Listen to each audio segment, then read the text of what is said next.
Eh, Bele minha mie. O quase será vai. Se a vai. Mama, amo Ivan. Maclao. Misilie.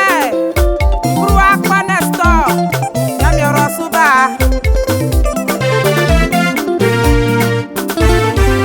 Rezi emi enjiwa o. Ngolo nana nyamie. Ao famille Jésus. On sera au bumia kundake. Jésus mi enjiwa o. On sera au bumia kundake. Apia senga moele kwasuye. Senyele timanyoma obie o. Ise ke sorti mansa foi.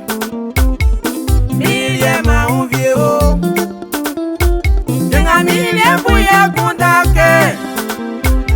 Milie misuwa kopronyo. Ao mikrujo maku.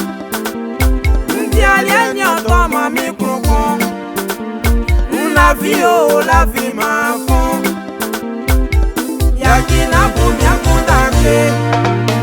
Afike fewa moe juloi. Benga mwambele mesimu. Ao mele benimo. Bamwandi o da tombenu. Ma femme o me tromu. Beni me ma o aoke. Dama meze belie bano. Dama me alie badi o. Mi ma ne ma vienyo. Unya misio milie umasra. Mingro milie umansra. Mitra lienya waka nsano. Ao ya toto mitinyo. Mi umweze nyabwa o. Yela ke famille Jésus. Mi osufwe die madie u. Aikaye wa tamio. Mi mi nya konsuwa.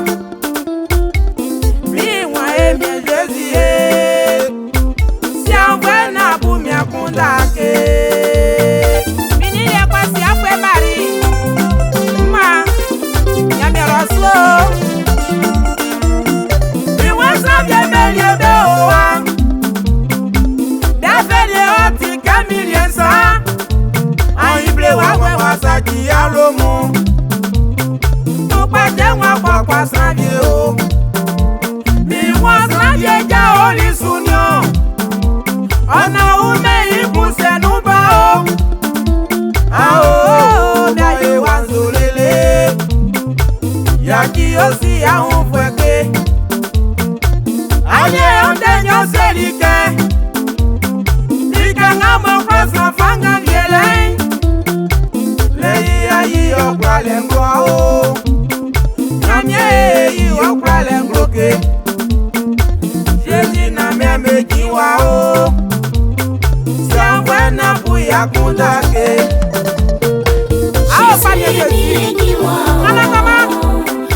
Sewa ikama.